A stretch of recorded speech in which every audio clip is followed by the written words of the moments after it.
কেন যেন আমরা দিন দিন দুর্বল হয়ে যাচ্ছি।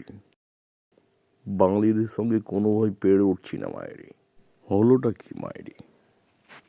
কিছুই বুঝতে পারছি না। আমরা অস্ত্র নিয়ে যাচ্ছি আর ওরা কাঁচি আর লাঠি নিয়ে আমাদেরকে ধাওয়া করছে। আমরা ঠিকমতো গৌমূত্র খাচ্ছি না। গৌমূত্র খেলেই জেতা যাবে কি? যাবে, কারণ আমরা এর আগে চীনের সঙ্গে লেগেছিলাম। সেবার পর্যাপ্ত পরিমাণ গৌমূত্র খাওয়ার কারণে যুদ্ধ তো দূরের কথা, ওরা আমাদের মুখের গন্ধে কাছেই আসেনি মাইরি।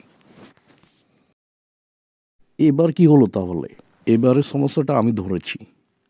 আমরা যাই খাই না কেন টয়লেটে না গিয়ে সব বর্ডারেই মেরে দিই। আমিও ভাবছিলাম সেখানে সবসময় পিচ্ছিল হয়ে থাকে। নিজেরাই গৌমূত্র খাই, যাই খাই না কেন ওখানে গিয়েই পটি করে আসি। সকাল সন্ধ্যা ওখানে পটি করি। তাই তো বলি এত পিচ্ছিল কেন? নিজেদের পটিতে নিজেরা আছাড় খাই।